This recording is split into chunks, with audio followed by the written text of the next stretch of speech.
Bonjour mesdames et messieurs et bienvenue à vous dans votre émission Ma famille, ma vie. Aujourd'hui on est le mardi 16 mai 2023, il est 10h30. Nous allons vous accompagner jusqu'à 11h30, donc 1 heure de direct où vous pouvez vous aussi participer à l'émission. Bien sûr, vous pouvez nous appeler, vous nous poser des questions, témoigner. Alors aujourd'hui on parle des enfants qui passent leur examen en cette fin d'année scolaire. Les lycéens, les collégiens se préparent pour les examens, souvent synonymes de stress.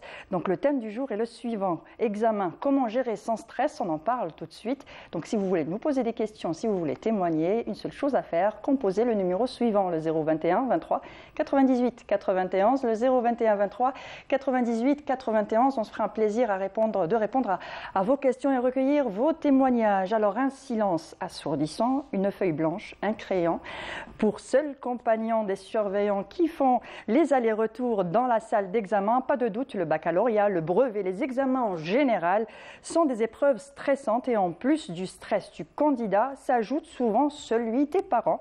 Alors comment les élèves peuvent-ils mieux gérer leur stress avant un examen? Comment les parents peuvent-ils aider leur enfant à traverser cette période sereinement? On en parle aujourd'hui avec nos invités. J'ai le plaisir et l'honneur de recevoir Dr Leïla Hassas Boumrar. Vous êtes docteur en psychologie clinique, psychothérapeute. Bonjour et merci d'avoir accepté notre invitation. Bonjour et merci de m'avoir invité. C'est un plaisir. Avec nous aussi monsieur Sofiane Boufrache. Vous êtes professeur et directeur adjoint d'une école privée. Bonjour et merci. Merci et bonjour pour l'invitation. Je suis ravi d'être avec vous aujourd'hui. Merci, le plaisir est partagé en tout cas. Et bien sûr, pour sa rubrique Wichel, elle est de retour avec nous. Wahida Selm Sherif. Bonjour Wahida. Bonjour Mounia, ça va? Ça va, pas trop de stress? Pas d'examen aujourd'hui en tout cas. Oui, pas d'examen, mais honnêtement, parce que tu as fait la présentation, je me suis revue il y a quelques années lorsque je passais des examens. On est tous passés par là. Oui, c'est vrai que c'est beaucoup de stress, j'avoue. C'est vrai, on a tous passé par là, on a tous ressenti ce stress. Souvent, ce stress peut être bénéfique, peut nous pousser à faire mieux, mais peut être aussi handicapant. Mais le stress est bon en général, n'est-ce pas, docteur? Oui, eh bien oui, pour vous parler du stress, il y a... le stress est utile. Il est utile, mais dans certaines conditions. Il y a d'abord ce qu'on appelle le stress positif et le stress négatif. Il y a plusieurs facteurs de stress. Et les facteurs de stress ne sont pas toujours des événements négatifs dans la vie. Même les événements heureux sont aussi des facteurs de stress positif. Donc le stress est utile quand on a quelque chose à faire, on prépare une conférence, je parle des adultes, une communication, on fait un travail de fin de formation, on prépare un examen, eh bien, on a besoin d'une certaine dose de stress.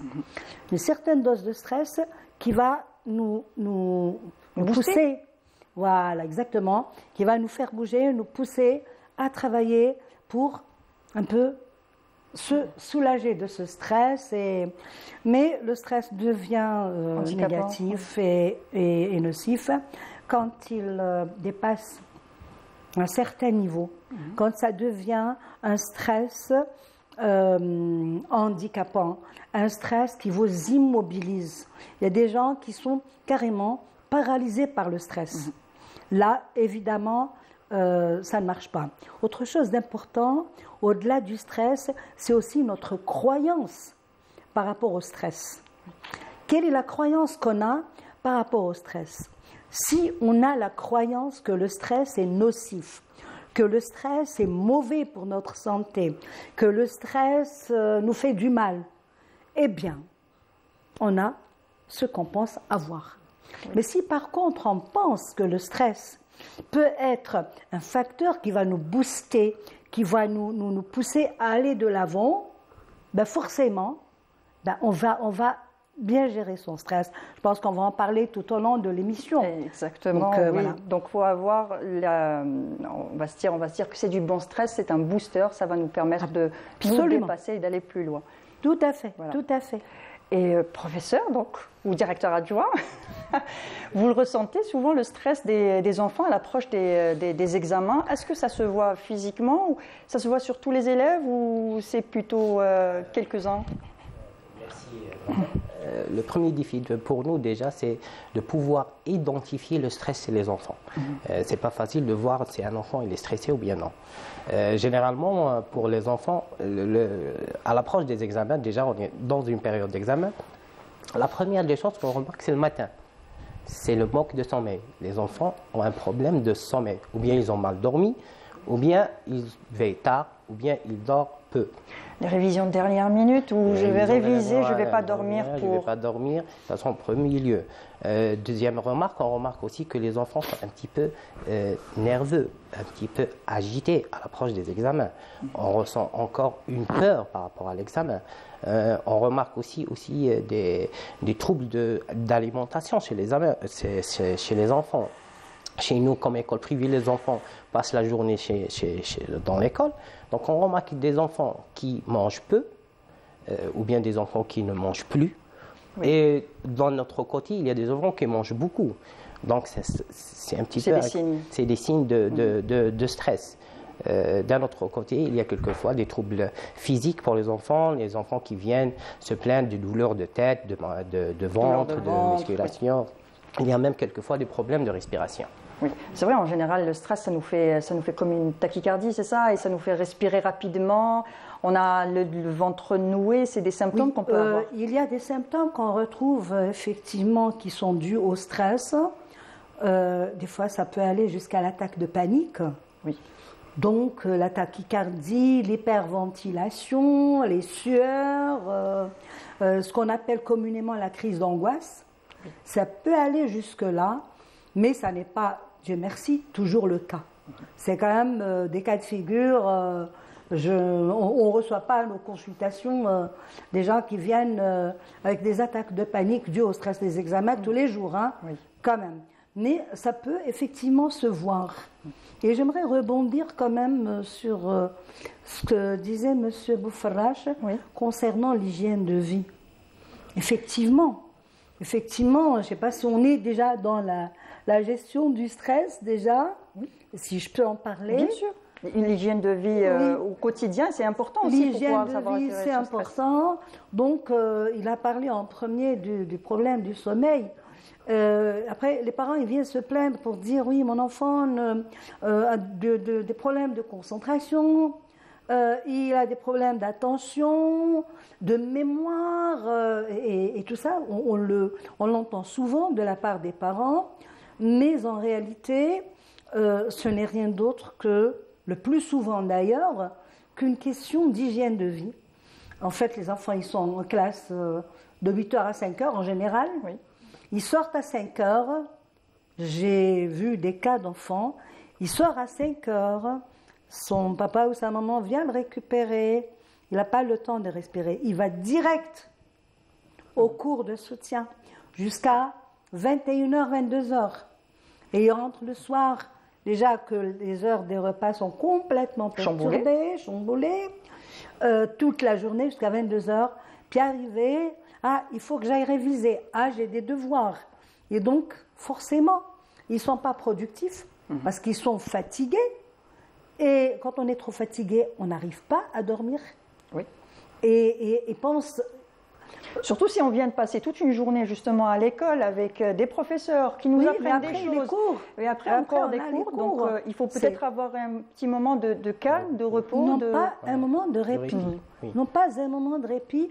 Et du coup, ils sont surmenés.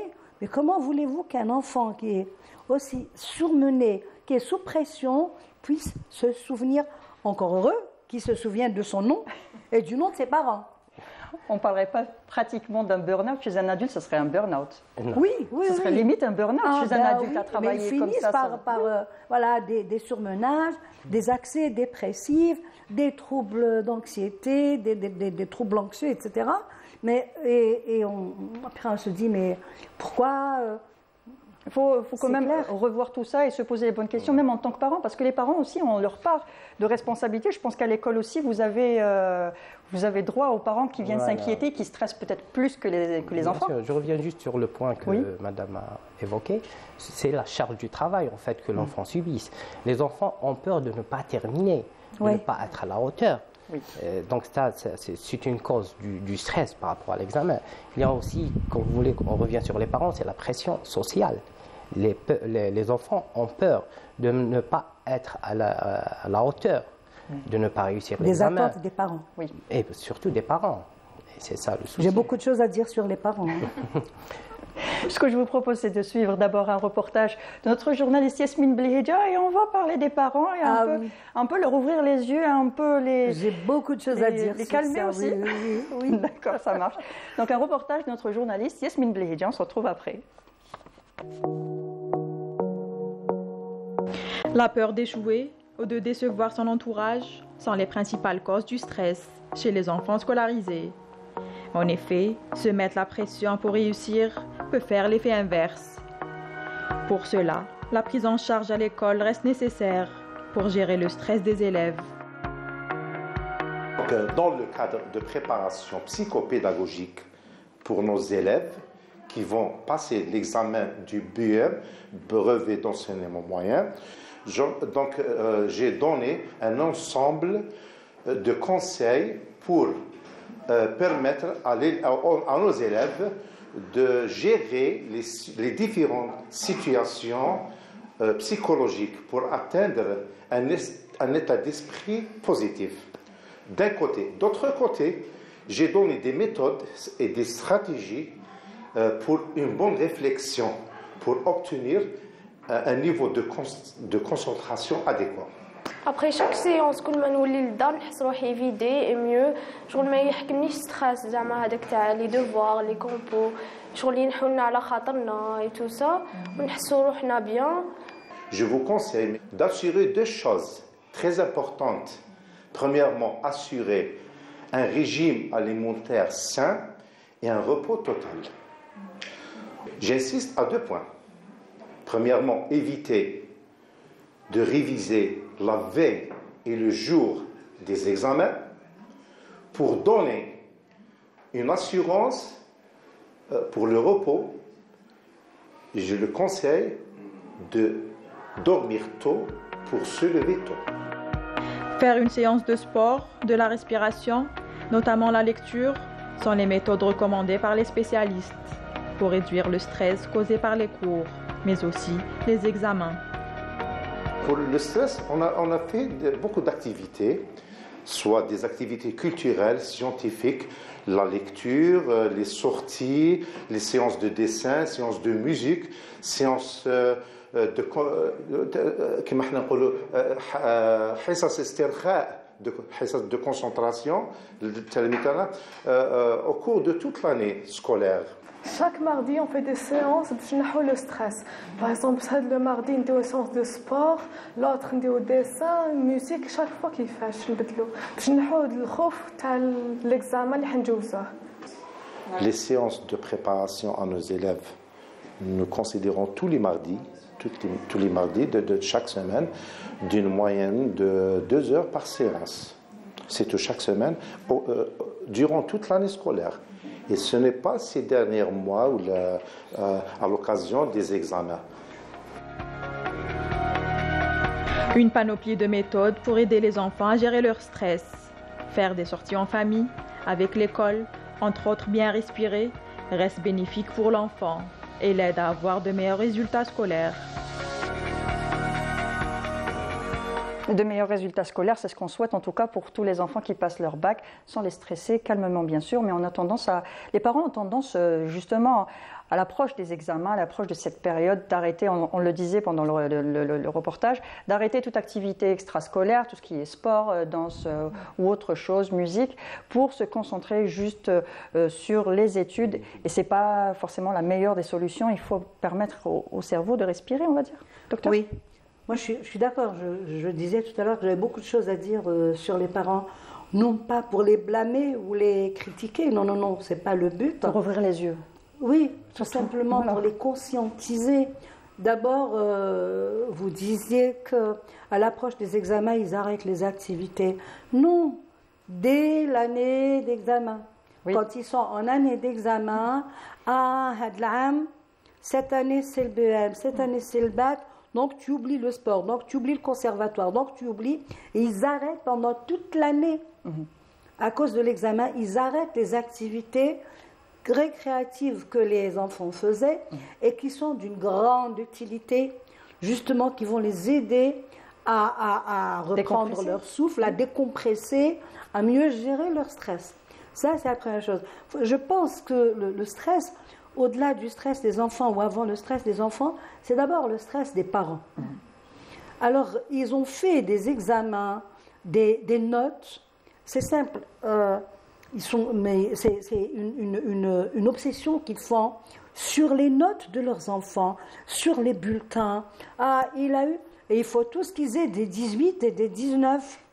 À mon époque, on n'avait pas de 18. Quand on avait un 14 et un 15, on était au top du top. Voilà. Aujourd'hui, on en demande trop aux enfants. Non, mais bon, moi je dirais que c'est aussi le système maintenant. Le système d'orientation aujourd'hui se base uniquement sur les notes et il ignore totalement les vocations et les désirs des enfants. Ça, je pense que si les responsables nous écoutent, moi je lance carrément un appel pour dire, mon Dieu, revoyez votre système d'orientation. C'est pas une machine qui va orienter les enfants. C'est un système qui casse les vocations. Mais je reviens aux parents, si vous permettez. Oui. Et les parents font des examens, quelque chose de monstrueux. Donc, ils sont là. Et puis, les enfants, ça augmente leur stress. En fait, ça dédouble leur stress parce qu'ils ont le stress de leurs propres examens et tout. Mais on leur a mis tellement de représentations dans la tête par rapport aux examens. D'abord, donc, c'est quelque chose d'énorme. Mais en plus, ils travaillent pour les parents. Oui. Oui, mais c'est souvent les parents. Je ne veux pas décevoir papa, je ne veux pas décevoir maman. Et les parents souvent placent la barre trop haut. Et c'est les parents qui mettent ces idées-là dans la tête de leurs enfants mais parce qu'ils veulent un petit peu corriger ce qu'ils n'ont pas pu faire en général. Parfois, voilà. Oui. Et ils veulent peut-être que leur enfant devienne médecin ou qu'ils deviennent ce qu'ils veulent eux, mais pas ce que veut l'enfant. L'obsession du médecin, c'est incroyable. Tout le monde veut que son enfant devienne médecin. Tout le monde. Oui. Non mais attendez, il y a plein de choses qu'ils peuvent faire qui sont très intéressantes, qui sont très prometteuses en matière d'ouverture, de débouchés, d'avenir.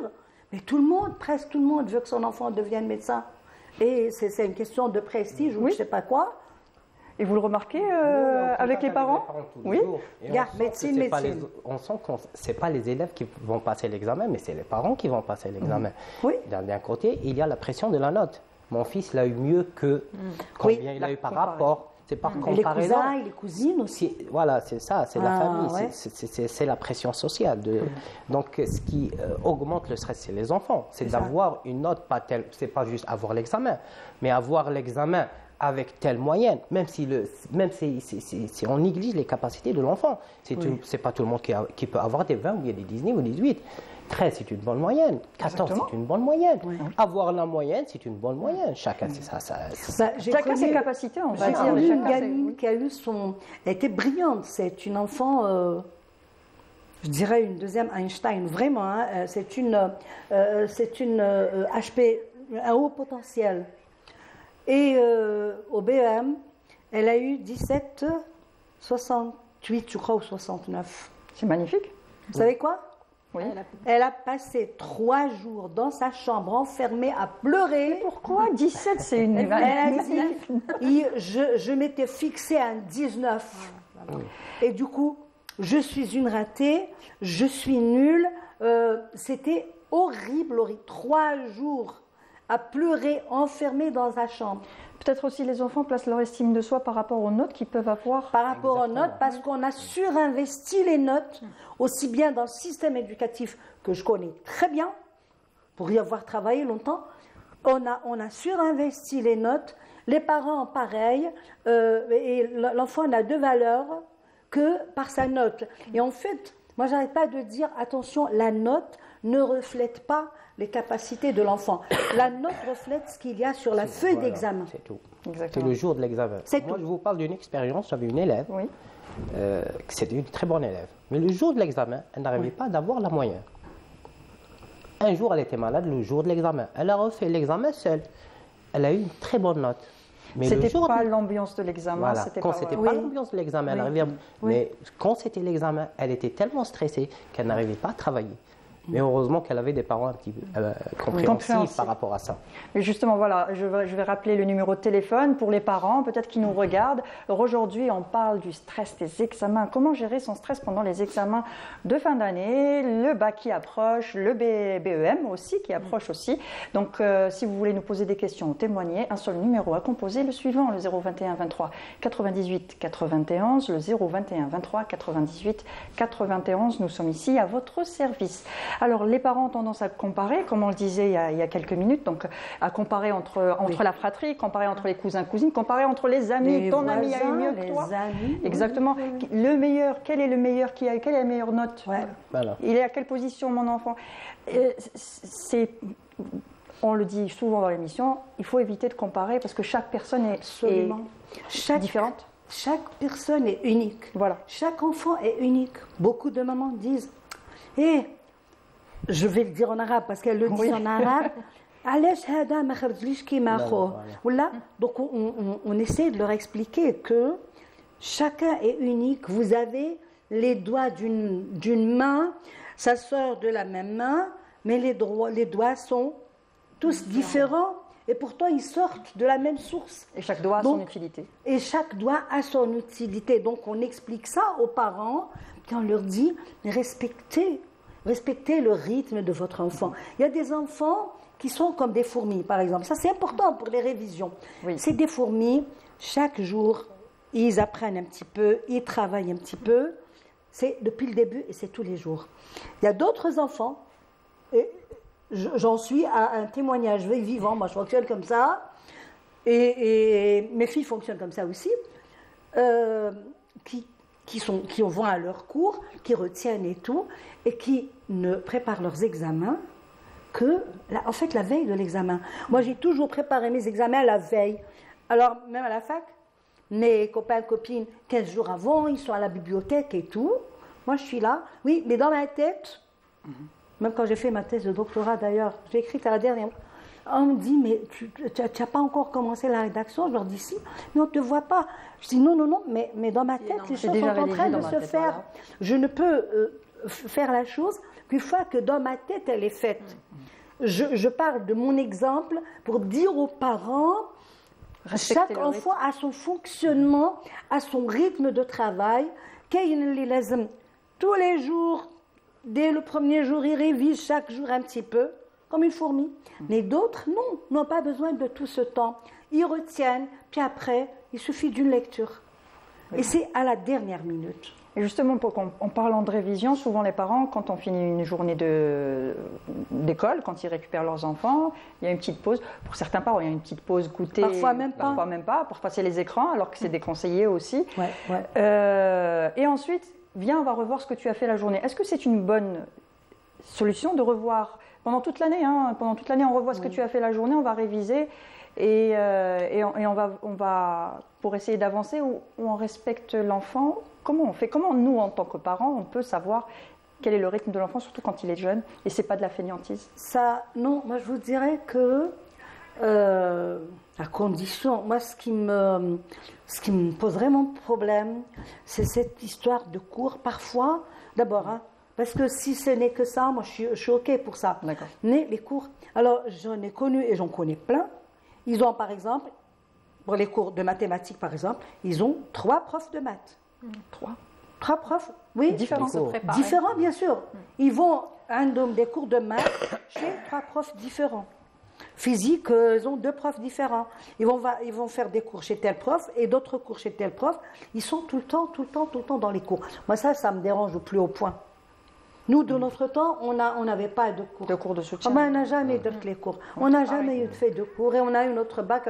Maintenant, revoir ce qui a été fait, juste un dernier mot. On a un appel. Après, voilà. Je reviendrai pour répondre à votre question. D'accord. C'est important. Alors, nous avons Hamed d'Alger. Bonjour, Hamed. Bonjour. Ça va, vous allez bien? Alhamdoulilah. Alors, on parle de stress d'examen aujourd'hui. Vous voulez nous poser une question ou témoigner? On est là à votre écoute. Bon, moi, je voudrais parler pour le stress concernant les enfants. La plupart du temps, les parents ne cherchent pas après leur enfant. C'est à la fin d'année, ils cherchent pourquoi leur enfant n'a pas réussi ou la note n'est pas bien ou la haja. On va dire Ils cassent la tête pour comme quoi les professeurs ou l'autre, c'est eux qui ne sont pas à la hauteur. Oui. Donc ils blâment les profs, ils blâment l'école au lieu de suivre leur enfant dès le début de l'année. C'est ce que vous voulez dire. Ils ne cherchent pas après leur enfant. En fin d'année, qui dit la moyenne, par exemple 5 ou le 6 ou le 7 ou le 8, ils partent à l'école, ils réclament pour que mon enfant, ceci, cela. On va dire que les maîtres ou les professeurs ne sont pas à la hauteur. Donc c'est fou. D'accord. Très bien, très bien. Merci Hamed pour votre témoignage. C'est vrai, c'est ce qui se passe en général avec vous. Oui, le rôle des parents est important, pas qu'en fin d'année. Oh, le rôle des parents, il est très important pour les enfants depuis le début de l'année, bien sûr. Il faut savoir juste planifier le temps de notre enfant. C'est pas travailler tout le temps. C'est pas travailler sans arrêt. C'est pas travailler même le week-end. On n'a pas besoin quelquefois de faire des cours particuliers, pas forcément. Je suis dans une classe d'examen. Quelquefois, être à l'école, c'est suffisant. Comme a dit madame, les enfants sortent de l'école, ils vont directement pour encore travailler. Oui. Donc cet enfant, nous, comme travailleurs, on ne travaille pas plus que 8 heures. Oui, et on est fatigué. Fait des études plus de 15 heures. Pour un enfant de 5 ou bien 6 ans, ou bien 10 ans, ou bien 15 ans, il a besoin de se reposer, il a besoin de faire du sport, il a besoin de regarder la télé, il a besoin de jouer, parce que le temps de jeu, maintenant pour les enfants, il est négligé. Par rapport à notre génération. Nous, on avait le temps de jouer, on travaillait, on a eu des diplômes, on est maintenant, alhamdoulilah, vous êtes tous là, et on a travaillé, on a joué, on a étudié. Et vous voyez souvent des parents, comme disait Hamed, qui viennent en fin d'année pour vous dire pourquoi, qu'est-ce qui s'est passé, pourquoi il ne passe pas ou pourquoi il a une mauvaise note. Bien sûr. C'est fréquent. C'est fréquent. Ils blâment directement les professeurs, ils blâment directement l'école. Oui, il n'a pas. En fait, l'avenir et les études d'un enfant, c'est pas juste la responsabilité de l'école. C'est une responsabilité partagée. C'est 50-50. Nous, on est à l'école, c'est vrai, mais le parent, il est à la maison. D'accord. Ouais, nous avons un autre... Le sujet est très, très intéressant apparemment. Nous avons Nassera d'Alger. Bonjour Nassera. Bonjour madame. Ça va, vous allez bien? Alhamdulillah, le bonjour à vos invités. Merci. Merci. Alors, vous voulez nous poser une question ou témoigner? Oui, je voulais intervenir au niveau pour la gestion du stress. Oui. Je voudrais d'abord dire que les enfants stressent, c'est les parents qui leur transmettent le stress. C'est inévitable, c'est vraiment indiscutable. C'est les parents qui transmettent le stress aux enfants avant les examens. Et il y a la gestion. Moi, j'ai travaillé avec les lycéens et les collégiens pour la gestion du stress. C'est beaucoup plus la relaxation. Des exercices de relaxation quand l'enfant est vraiment trop stressé, il apprend à mieux respirer par une respiration abdominale pour un peu déstresser, pour pouvoir continuer son examen ou son épreuve. Oui. D'autre part, je voulais aussi rebondir sur l'intervention de Hamed. Oui. Effectivement. Alors là, on se retrouve pratiquement dans les 98% des cas dans l'extrémisme. Soit les parents sont trop investis, embêtants pour les enfants, si on peut dire, ou trop laxistes aussi. Pardon? Soit ils sont trop investis ou trop laxistes.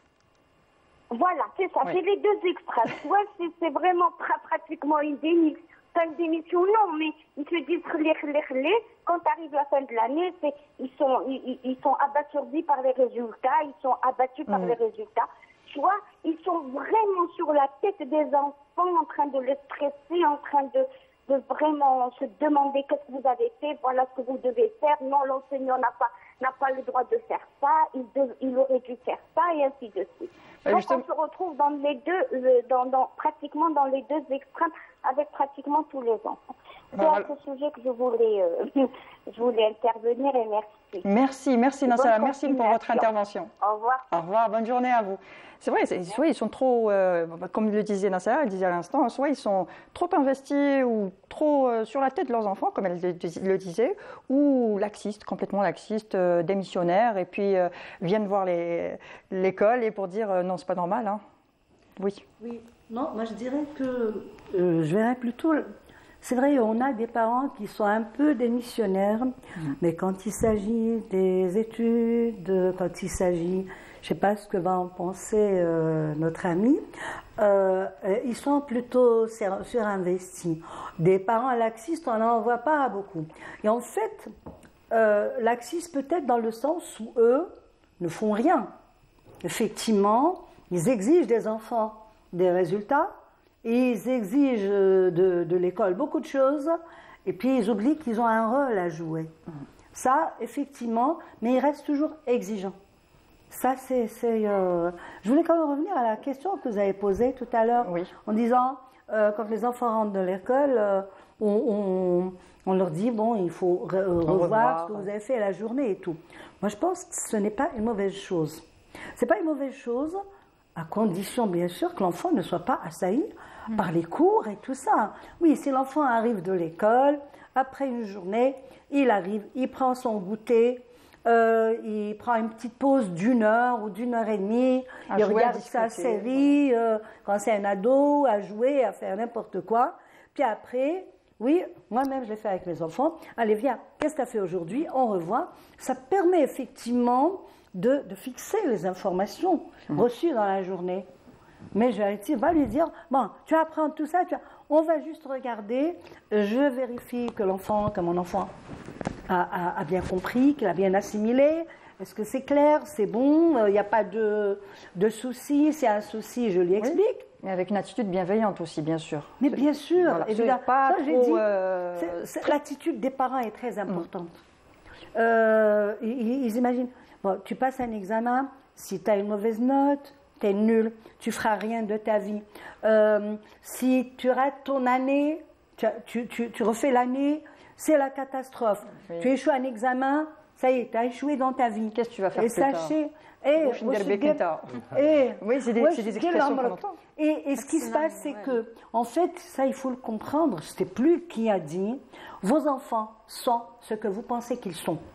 Si dans la tête, je me dis que cet enfant n'y arrivera jamais, qu'il est nul, que de toute façon, c'est un fainéant, qu'il ne veut pas travailler, bon ben... Les mots des parents ont un grand pouvoir. Absolument. Et nous avons un autre appel aujourd'hui, beaucoup d'appels aujourd'hui. Alors nous avons Hamida de Constantine. Hamida, bonjour. Oui, bonjour, je voudrais apporter un plus par rapport à votre émission. Bien sûr. Je suis prof d'anglais retraité. Oui. Je fais partie de l'ancienne génération, donc ancienne méthode. Et je voudrais bien apporter quelque chose concernant le stress et les examens. Oui, bien sûr, on vous écoute. Moi, ce que j'ai toujours dit à mes élèves, et je ne l'ai jamais regretté, c'est de travailler. Le travail et le résultat est depuis le mois de septembre jusqu'au mois de juin. Oui, il ne faut pas travailler à la dernière minute. L'élève est à jour. Moi, j'étais prof d'anglais. J'encourage au secondaire, j'encourage mes élèves à travailler avec moi en classe. On n'avait pas besoin de cours particuliers, ni de X, ni de Y. L'élève est à jour. Moi, je fais mon travail convenablement et on passe à autre chose. Au lieu de passer ses heures à faire des cours particuliers en anglais, ils se focalisent sur les matières scientifiques. Moi, je parle des scientifiques parce qu'ils ont beaucoup de choses à faire. Et c'est la même chose pour les langues ou bien les littéraires. Le stress n'a pas de place au niveau des élèves. Ils sont à jour.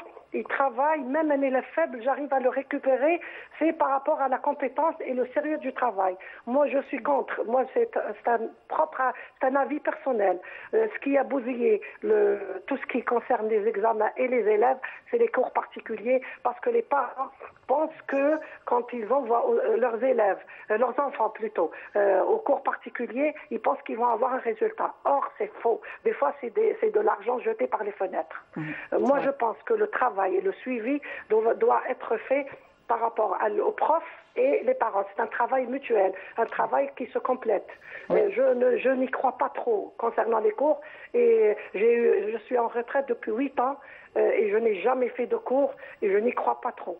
Un élève qui veut travailler et qui veut avoir un résultat, c'est au niveau de la classe, parce que la classe, c'est une atmosphère spéciale que les cours ne pourront jamais remplacer. C'est exactement ça. C'est tout. Voilà exactement ça. j'ai fait la même chose avec mes enfants. J'ai réussi. J'ai 3 filles. Alhamdoulilah, les 3 ont réussi. Et j'ai donné aux gens, j'ai donné à mes élèves. Et le bon Dieu m'a récompensé. Alhamdoulilah, Allah yibarak. Merci Hamida, merci pour votre témoignage.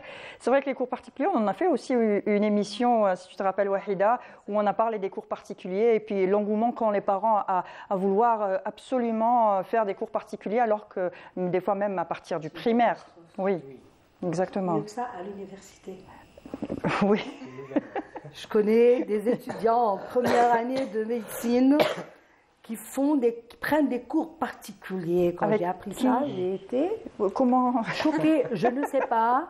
On arrive à la fac, on est censé être autonome. Et à l'école, ça n'a aoula.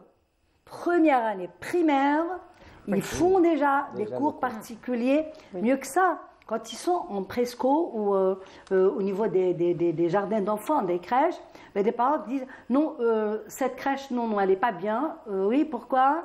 Ben parce que, en fait, ils font rien, ils font que jouer. Mais carrément, c'est calmouello. Attends, mais les enfants, ils sont là pour jouer, justement. Oui, voilà. Pour jouer, pour s'amuser, pour découvrir, se socialiser avec les autres. Même à l'école primaire, ils veulent tout leur apprendre. En fait, l'objectif de l'école primaire, c'est quoi? À la fin du cycle primaire, l'enfant doit avoir bien appris à lire. Et à écrire et à compter. Et à compter. Ça, c'est les comme on veut tout leur faire, eh bien, ils finissent à l'université en ne sachant pas faire, se débrouiller assez souvent, sachant pas faire une phrase correcte. Oui. Dans une langue ou dans une autre. C'est une question qui revient toujours. Du CP de première année, après un mois, ils viennent nous demander est-ce que mon enfant il a besoin de faire des cours Oui. Nous, on comprend rien. Comment ça fait un mois. Oui. Ça n'a oula. Oui, ça n'a oula. Mais il faut comprendre un petit peu les parents. Parce que quand on parle du stress, c'est le stress des élèves, mais il y a le stress des parents. Les parents, ils ont peur. Ils investissent beaucoup d'espoir dans l'avenir de leur enfant. Quand ils viennent à l'école, dans notre école, par exemple, ils disent mon fils, c'est mon projet. Oui. Donc, il veut réussir son projet. Donc, c'est un grand stress pour les parents. Donc, en fait, ils voient leurs enfants comme un projet de vie qu'il doit réussir. Qu'il doit réussir. Réussir là où il a peut-être lui fauté, peut-être, voilà. Donc, c'est une pression. Même pas, c'est-à-dire que pour les parents, la réussite, c'est la réussite aux examens, c'est la réussite scolaire, c'est les bonnes notes. Oui. Or, moi je dis toujours, il y a une différence entre réussir sa vie et réussir dans la vie. On peut... j'ai eu affaire, quand j'étais à l'éducation nationale, pendant de longues années, à un parent qui est venu me voir, il me dit, écoute, voilà, je veux transférer mon fils, les interventions, j'ai dit, ok, il n'y a pas de souci. Puis après, il m'appelle, il me dit, écoute, mais il ne veut pas, mais je lui dis, bon, écoute, et alors, j'ai tout fait.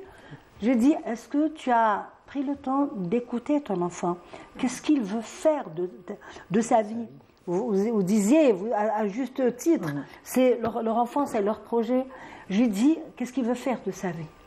Son fils voulait faire une formation dans un domaine précis. Je lui dis, bon, je dis, voilà son projet. Je dis, mais ton fils n'est pas ton projet à toi. Laisse-le faire son projet et il réussira. Alhamdoulilah, c'était un bon copain. Il m'a écouté. Et il a sorti de l'école, il l'a inscrit, il a fait la formation qu'il voulait. Il a très bien réussi. Il gagne très bien sa vie. Il s'est marié, il est heureux, il est très bien. Donc, on a besoin de tout. Pourquoi voulez-vous que tout le monde devienne médecin, ou que tout le monde devienne avocat, ou tout le monde devienne ingénieur, ou je ne sais pas quoi? Non, on a besoin de tout. On a besoin du plombier, on a besoin du photographe, on a besoin du caméraman, on a besoin de tout. Oui. Et chacun selon sa vocation. Il est important, à mon avis, parce que le gros du stress, c'est le stress des parents, que les parents comprennent que moins ils stressent, mieux leurs enfants se porteront. Que moins ils mystifient les examens, notamment le bac, et mieux leurs enfants l'aborderont. Et donc, moi, je leur dis toujours, mais laissez-les tranquilles. Laissez-les tranquilles.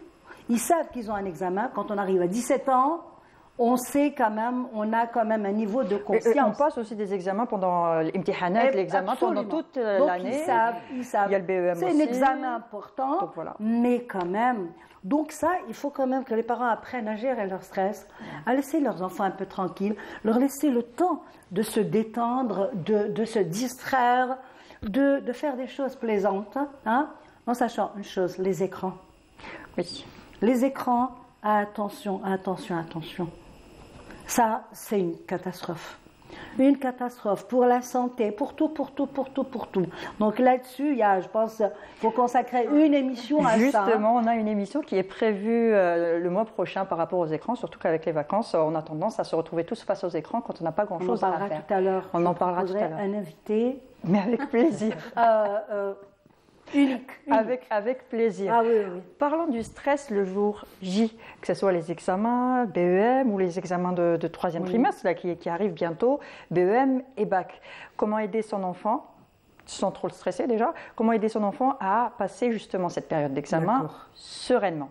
Oui. Déjà par rapport à l'école, est-ce que par exemple vous faites des séances où on discute avec les enfants, où on les apaise par rapport à ça, où on leur explique que ça va, c'est juste un examen. On démystifie. Voilà, surtout.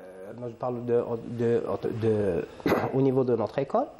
On a établi un programme pour les enfants, un suivi psychologique par un spécialiste, bien sûr, pour mettre en place un climat de confiance, de calme pour les enfants, pour qu'ils puissent travailler dans les examens, leur donner des conseils, leur aider pour planifier leur temps, parce que c'est très important d'avoir un planning pour bien travailler, de leur donner des conseils surtout pour leur alimentation, le sommeil, faire du sport, des conseils, de rester actifs, même si c'est les examens, et de les préparer pour le jour J. Bien sûr, le jour de l'examen, le stress, c'est automatiquement, tout le monde a peur de l'examen.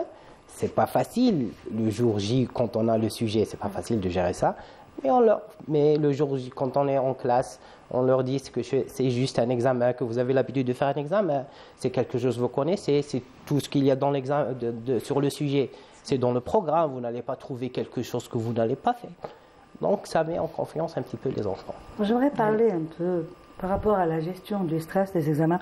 Quand l'examen approche, j'ai déjà fait ce travail de gestion, puisque je suis aussi spécialisée dans la gestion du stress. Et donc, il y a toute une préparation qui se fait. C'est vrai, il y a le travail que vous faites à l'école, en leur disant non, c'est juste un examen. Et de toute façon, on vous interrogera sur ce que vous avez appris et tout ça. Mais la problématique, elle est parfois plus profonde, elle est émotionnelle. Alors, ils arrivent devant, ils ont bien révisé et tout, puis ils arrivent devant la feuille d'examen. Mais ils sont tellement angoissés qu'ils oublient tout. Donc, il y a des techniques de gestion du stress qui sont à la portée de tout le monde. Hein. Des techniques d'abord de respiration, apprendre la respiration profonde. Et Internet regorge de techniques, cohérence cardiaque, respiration, méditation, relaxation. Il y a même des applications pour ça. Voilà, il y a des applis pour ça. Moi, je leur fais carrément en 1 à 2 séances. Je les prends en groupe et je leur fais tout un travail de visualisation, de futurisation, visualisation de toutes les étapes, en désactivant les émotions négatives, de façon à ce que quand ils arrivent, ils sont zen. Et ça marche, hein. Ça marche. Très bien. Nous avons un appel pour ça, oui. Très bien. Nous avons un appel de Mohamed de Cherchel. Bonjour Mohamed. Bonjour. Alors, ça va, vous allez bien? Voilà, très bien, merci. Alhamdoulilah. Alors, vous avez une question à nous poser ou un témoignage? Oui, alors je suis un ancien instituteur en retraite. Oui, je préfère dire instituteur qu'enseignant parce que c'est l'instituteur de l'époque était quelqu'un qui prenait en charge tous les problèmes. Donc je pense que le problème de nos enfants, de nos élèves, passe d'abord par l'école primaire. Oui. Les problèmes se répercutent du moyen ou d'ici, j'allais dire jusqu'à l'université. Tout simplement parce qu'il y a une très mauvaise prise en charge de nos enfants à l'école primaire, de la première année jusqu'à la 6e année. Je vois, tout le monde constate que de la première année jusqu'à la 6e année, les parents sont stressés. Bon, c'est beaucoup plus les parents qui sont stressés. Ils pensent d'abord, dès les premières semaines de la scolarisation de leurs enfants, à voir s'il y a des cours de français, de langue arabe, de calcul, de mathématiques, etc. Alors que l'enfant est bien pris en charge à l'école, sauf que les parents pensent que en chargeant le programme, en donnant des cours, en stressant leur enfant, parce que normalement l'enfant, une fois sorti de l'école, c'est une partie, il doit s'amuser, il doit jouer, il doit se reposer, il doit prendre son petit déjeuner ou son café le soir, l'après-midi, se reposer 1 heure ou 1 heure et demie et faire ses devoirs pendant 5 à 10 minutes. Et la pause. Et reprendre après une demi-heure ou 1 heure la deuxième matière, que ce soit le calcul, ou que ce soit la langue arabe, ou que ce soit les matières. Donc il faut partager son temps libre dès sa sortie de l'école jusqu'au soir en 1 demi-heure, pas plus d'1 demi-heure. Et c'est comme ça que c'est pas en... Il faut s'organiser. Pardon ? Il faut savoir s'organiser et faire un planning qui soit souple pour l'enfant aussi, pour qu'il puisse aussi décompresser. Il faut que l'enfant, d'abord, une fois sorti, il faut qu'il décompresse. D'abord, il faut qu'il commence par décompresser. Il doit aller s'amuser. Prendre son café, son chocolat au lait et aller s'amuser. Voilà. Il en a pour 1 demi-heure, 1 heure. Et là, les parents doivent doser. C'est 1 demi-heure, c'est 10 minutes, c'est 15 minutes. C'est pas 2-3 heures. Voilà. Les cours ne servent absolument à rien.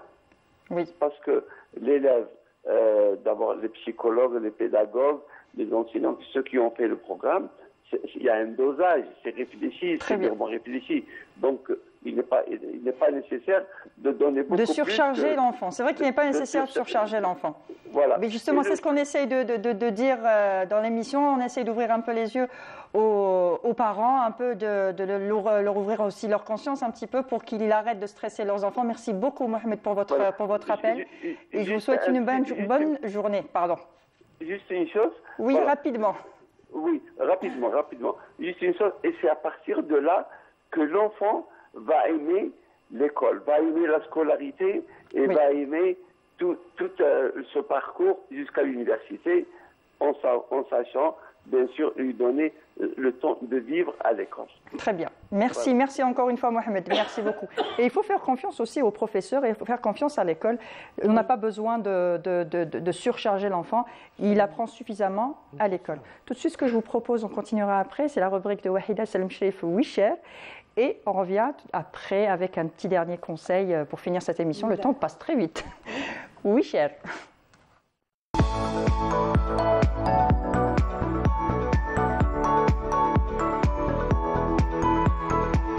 Alors, Wahida, tu nous parles de... Donc, quand on parle d'examen, il y a toujours des révisions avant de passer son examen. Voilà. Et souvent, quand on est parent, on est confiant. On ne sait pas quelle méthode utiliser.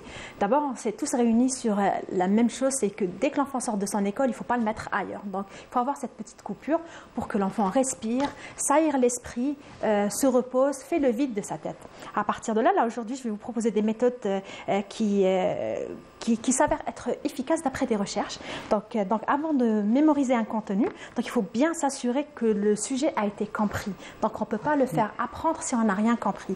Lorsque vous comprenez le concept de base, il devient plus facile de le retenir, tout simplement. Donc il ne faut jamais, au grand jamais, tenter de mémoriser l'intégralité d'une leçon à la Dagba. De A à Z, oui. À la Dagba, à l'algérienne. Donc il faut toujours partager ça avec des petits chapitres. Donc si je finis avec le petit chapitre, je fais un petit répit, je passe au deuxième. Une fois que j'ai fini le deuxième, je reviens vers le premier pour m'assurer que je l'ai toujours en tête et je continue comme ça mes leçons. Donc, au lieu de simplement relire vos notes, donc pratiquez la récupération active. Donc, il s'agit tout simplement de tester régulièrement notre mémoire en posant des questions.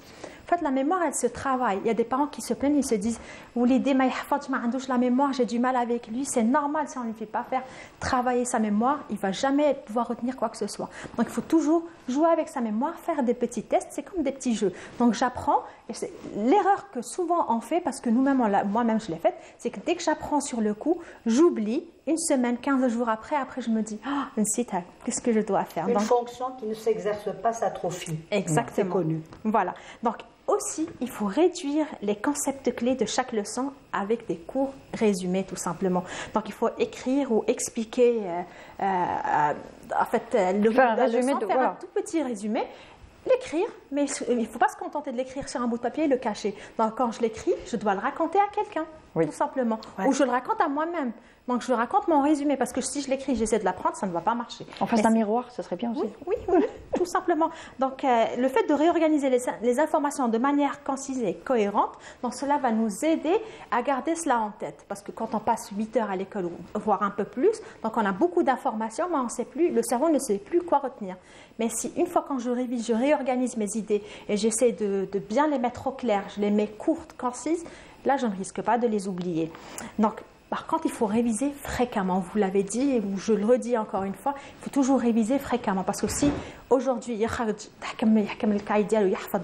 fait du parcourisme, le lendemain, il va oublier l'enfant automatiquement. Il ne faut pas se poser la question. Revoir. Voilà, il faut revoir quotidiennement, chaque jour, mais il ne faut pas faire du parcourisme. Il ne faut jamais apprendre mot à mot parce que l'enfant va oublier.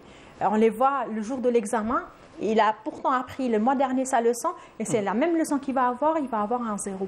Donc là, les parents se posent la question, c'est normal s'ils ne vont pas revenir vers là. Il faut utiliser des supports visuels qui sont très importants parce que ça nous marque à vie. On a eu des cours d'ulum tabi'iyya, on dessinait des plantes, on dessinait certains schémas qui nous marquent. Lorsqu'on passe l'examen, on se dit, tiens, ça me rappelle le schéma qu'on avait vu. C'est très simple, il faut reproduire. La mémoire auditive et la mémoire visuelle, absolument. Elle est importante. On peut reproduire ça avec ses enfants tout simplement en utilisant des graphes, des photos, des couleurs tout simplement. En voyant ça, l'enfant, lorsqu'il va passer son examen, il va se dire « Ah, finalement, j'ai vu ça, donc ça me rappelle cette couleur, ça me rappelle ce dessin. » Donc, il va tout de suite se mettre en lien et répondre aux questions de son examen. Il faut toujours expliquer ce que vous avez appris à quelqu'un d'autre, pas spécialement les parents, ou parce que les parents ils nous mettent la pression, peut-être grand frère ou petit frère, même s'il n'est pas encore parti à l'école. N'importe qui, on peut très bien dans la conversation, dans la discussion, lui expliquer. Même si la personne ne comprend pas. Voilà, tout simplement. Jouer le rôle du professeur, en quelque sorte. Voilà. Expliquer la leçon. Exactement, il faut expliquer la leçon. Et à un moment donné, lorsque j'explique la leçon, je me dis, ah, j'ai oublié ce détail. Là, je vais repartir, ouvrir mon livre ou mon cahier pour vérifier l'information. Et cela va me marquer, parce que lorsque je vais arrêter, créer ce temps d'arrêt pour aller chercher l'information, je vais fournir un effort qui va me marquer. C'est un événement qui va vraiment me marquer. Donc, et bien sûr, on le dit, on n'arrête pas de le répéter, même les appels téléphoniques l'ont dit, il faut toujours s'assurer que nos enfants, ils ont une bonne hygiène de vie. C'est-à-dire qu'ils continuent à faire leur activité extrascolaire, c'est important.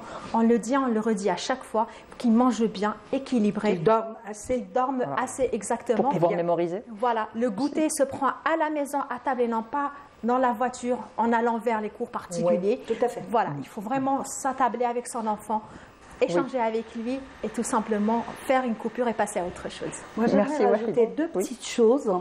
Elle a parlé de l'hygiène de vie, effectivement, l'alimentation, manger à des heures précises, le goûter, c'est à la maison, c'est pas dans la voiture en allant au cours.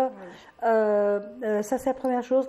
Et le sommeil, ça sert à rien, mais à rien de passer des heures jusqu'à 3 heures du matin à réviser alors qu'on est épuisé, on ne retiendra rien, ça ne sert strictement à rien. La chose que je voulais dire aussi, c'est que sur la méthode pour apprendre par cœur, c'est compliqué. Elle a dit qu'il faut organiser son cours. Moi, je vais vous donner un truc que j'ai utilisé avec mes filles. Quand elle vient avec son cours de Tarbiya Islamia ou la Tarikh Géographia, la bête noire de tous les enfants, il faut le dire, c'est une réalité. Je lui dis, écoute, on va faire la chose suivante. Allez, donne-moi ton cours. On reprend le cours, on regarde dans le cours est structuré. Il y a le titre du cours, après il y a les grands titres, les chapitres. Le grand titre, après il y a des sous-titres et tout. Je lui dis, ok, on va faire un plan. Donc la visualisation est importante. On structure, on fait un plan, comment le cours est structuré. Voilà, il y a ça. Après, il y a ça. Donc, tu retiens déjà les grands. Dans ce cours, il y a tel et tel et tel chapitre. Voilà les grands titres. Puis à l'intérieur de chaque chapitre, il y a 2 ou 3 chapitres, sous-chapitres. Donc, la personne, elle a déjà retenu la structure du cours. Ensuite, c'est plus facile de dire, OK, ça, en lisant le titre, on sait déjà à peu près qu'est-ce que tu vas mettre dedans. Et l'enfant n'a pas besoin d'apprendre par cœur. Autre chose sur la représentation, c'est très important. Et je vais raconter 2 anecdotes. Rapidement, c'est bientôt la fin de l'émission, bien sûr. Allez-y. La première, c'est que ma fille elle était petite, elle apprenait sa leçon, puis elle me dit maman, ça y est, je vais avoir une mauvaise note, j'arrive pas, c'est impossible. J'ai fait un truc très simple. Comme ça, j'ai improvisé. Je dis ok, tu dis impossible, ferme les yeux et écris impossible. Elle a écrit, tu le vois bien, agrandis-le et tout. Puis je lui ai dit allez, maintenant, supprime la première lettre. Elle supprime la deuxième lettre, elle la supprime, et puis elle dit qu'est-ce que tu lis maintenant? Elle me dit possible. Allez, mets des couleurs, mets des lumières, mets des trucs et intègre cette image. Tout de suite après, elle a appris sa leçon. La deuxième chose, et je m'arrête là-dessus, c'est aussi, ma fille aînée, elle apprenait sa leçon, les blagues sont importantes. Et elle me disait, maman, aide-moi à apprendre Islamia. Il y avait des mots qu'elle ne comprenait pas et tout. Puis j'étais fatiguée. À un moment, je dormais littéralement. Puis elle me dit, maman, qu'est-ce que ça veut dire je ne sais plus. Elle m'a dit un mot comme ça en arabe. Je suis une bonne arabophone, hein, mais je dormais littéralement. Puis je lui dis, ben ça veut dire que le bon Dieu, quand il y a un placard, il le ferme. Rien à voir. Elle a éclaté de rire. Cette leçon, elle l'a appris par cœur, parce que, après, elle a commencé à rire, et je me réveille, et elle me dit, maman, le placard, le bon Dieu qui ferme le placard, ça m'a fait retenir la leçon. Donc ça, c'est peut-être des petites choses comme ça, en fait, qui sont importantes. Ça veut dire dans le phrase, c'est apprendre en jouant, apprendre en s'amusant. Apprendre en s'amusant, en rigolant, en jouant. Le rôle du professeur, quand on était petit, surtout les filles, jouer. Là, il y a une fille qui joue le rôle de la maîtresse avec ses copines dans la rue, et elle refaisait le cours à ses voisins, ses voisines, ses camarades de cours. Ouais. Il y a une façon d'apprendre, c'est apprendre en s'amusant, et ça donne des très bons résultats. Un dernier mot, laissez le temps à vos enfants de jouer, de s'amuser, de se détendre, de prendre leur goûter, de manger. Et les cours, les cours. Vraiment, les cours, c'est pas ça qui va les faire réussir. Ça, et ce que je conseille à tous les parents. Et vous, un dernier conseil, parce que c'est la fin de l'émission, déjà. Déjà, je vous remercie pour l'invitation. En dernier, on souhaite bon courage à tous nos élèves qui sont en train de passer les examens. Déjà, il y a les examens de 5e qui ont commencé déjà un mois et qui sont en train de faire les examens. Il y a le brevet blanc, le bac blanc. Et prochainement, ce sera les examens de la fin d'année. Donc, bon courage pour tout le monde et bon courage à tous les professeurs et tous les staffs qui sont... Et on souhaite la réussite à tous nos enfants. Et celui qui n'a pas son examen cette année, c'est pas la fin du monde. L'Ahmed, Inch'Allah. Et c'est tout. C'est rien, une année dans une vie. Exactement. Voilà, c'est rien. Et aux parents aussi. Bon, et merci de nous avoir invités. Il y a tellement de choses à dire. C'était un plaisir en tout cas. Merci à vous d'avoir participé. Docteur Leïla Hassas Boumrar, vous être docteur en psychologie clinique, psychothérapeute. Merci pour tous vos conseils. Merci à vous. Merci à vous. Monsieur Sofiane Boufarach, professeur et directeur adjoint d'une école privée. Merci pour tous vos conseils aussi, pour toutes vos informations. Oui, chère Wahida Salim Sherif. Avec plaisir. Les examens. On se retrouve demain pour une nouvelle émission, mercredi demain à 10h30, toujours en direct sur votre chaîne préférée, Canal Algérie. Sinon, je vous souhaite une bonne journée. Ne stressez pas vos enfants, ça va aller. S'ils refont l'année, c'est pas si grave. Ils ont toute la vie devant eux. Et à demain. Au revoir.